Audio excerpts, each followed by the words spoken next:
Hi, this is Doug Walker. I'm at MatsuriCon, and something that a lot of you may or may not know. Before I started getting invited to conventions, I didn't go to many conventions. I wasn't a huge comic book guy or sci-fi person. I love movies, but I don't like to know much about them before they come out. So I didn't go to that many. But as soon as I started getting invited to them, something I really noticed and I love every time I go to them is the artist alleys, and that's the artist galleries, where a lot of illustrators and people that do comics, all sorts of good stuff, they come out and they show off their work and they sell prints and stuff like that. And nobody ever makes videos on that. They always show the costumes and the panels and stuff like that. Those are cool too. But these are artists. They have work that sometimes aren't going to be recognized. Sometimes they're going to go on to great things. It just varies. So this is a new segment I'm starting where we're going to look at a lot of these artists. I'm calling it Artist Alley.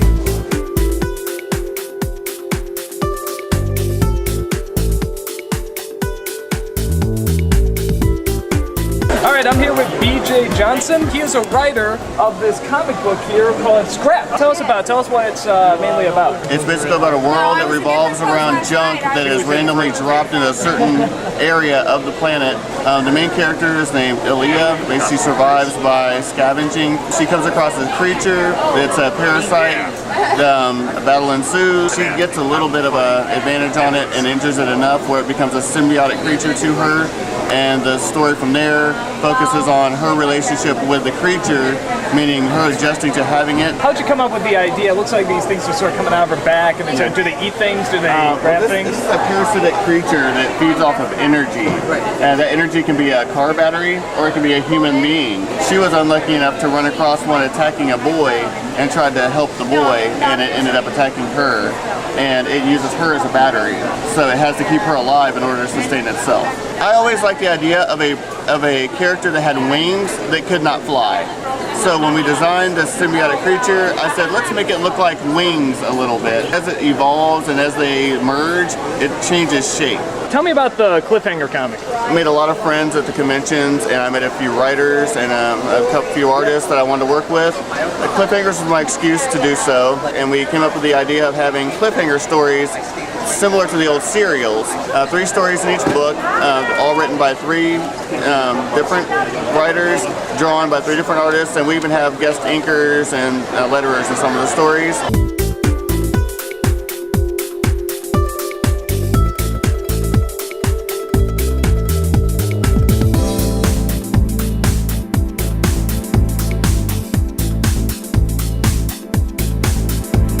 This is Eldonis, and she's going to tell me all about her artwork. My art is, well, basically, I'm kind of known as that girl with all the shirtless guys. I draw girls too. I actually like it. I've been doing this about 6 years now. I actually do this for a living. So it's important to me to get around as much as I can because that feeds my food and shelter addiction. You sort of draw men the same way that men sort of draw women. They're very sexualized. Is that sort of reaction to how, because men have drawn women that way for so long, or is it just how you see men? It's not necessarily how I see men, because if that were how I saw men, I think there were a whole lot more good-looking men out there than there actually are. No, it's definitely reactionary. I think I went to my first anime con and saw all of the pinups of all the busty ladies, and that's cool, but I felt that men were underrepresented and that I should do something about it. In terms of people who buy the stuff, would you say it's more males or females? The demographic is more female, definitely. Girls spend more money, but they tend to spread it out. Whereas guys spend less, but when they do spend, it tends to be in bigger chunks. Nevertheless, the people with the most cash, I guess, at cons tend to be the girls, at least in my experience.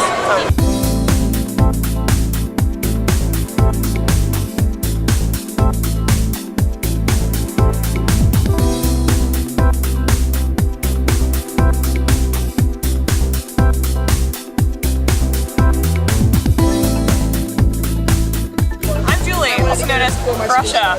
This is mostly my chibi stuff. I actually have a lot more of an artistic style in regards to paint, paintings and whatnot. But this is the stuff that kind of caters to the kids.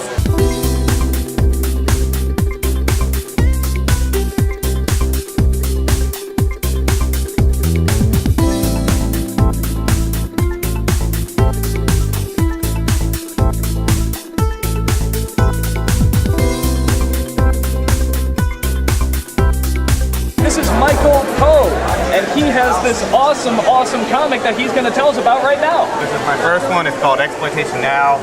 It's a raunchy gag-a-day humor thing featuring the bastard offspring of Hello Kitty. And this is my current one. It's a fantasy story about a young maid girl who's failing all her classes so badly that the only way she can, possibly graduate is go on an epic quest, become an insane, all-powerful demigod. And he has a Tom Servo puppet.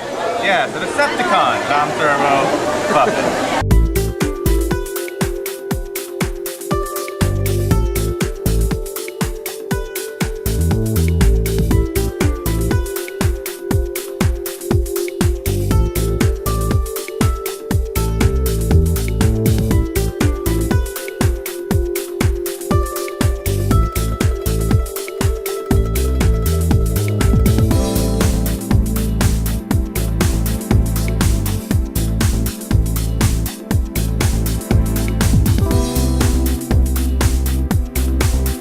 This is Wendy. Tell us all about your comic. Hi, my comic is called White Noise. It's a post-apocalyptic science fiction kind of story. Aliens left 100 years ago and humanity is trying to recover.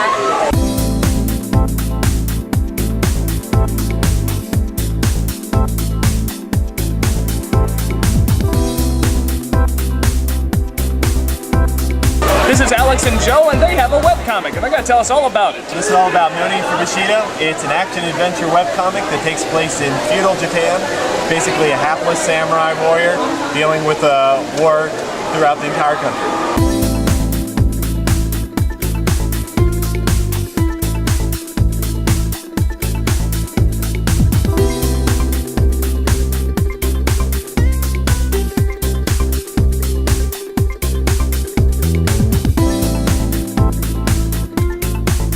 This is Alex Hemberly. Tell us about your work. I'm an artist here from Columbus, Ohio, and I've been making comics for the web for about 5.5 years. My current comic is this. It's called Alex's Guide to a Life Well Lived. And it's sort of a slice of life humor comic where I kind of draw things that happen to me that are funny, like don't gargle peanut butter. I recently completed Gyaranos, which is a full-color fantasy story about a woman who gets possessed by a demon. It's available at Gyaranos.com, and it's a complete story, so 487 pages, start to end. The whole thing can be read online. And other than that, I do lots of illustrations, and I make little buttons and all sorts of little stuff like that.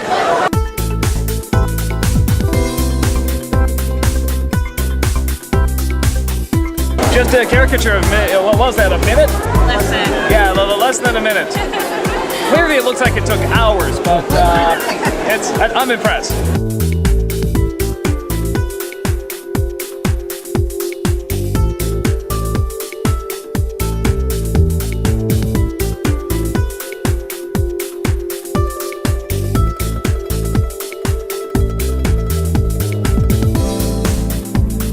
This is Ryan. She's going to tell me all about her work. Tell me about what you do. Hi! I do all kinds of artwork. Mostly I do a lot of chibi work. I love to draw a lot of cute things. Oh, look at that. Look at that. I like that you have me holding the skull like it's a mug. Yes, it's so much. I don't think it has a handle, but still, I should get one that has a handle. That's really cool.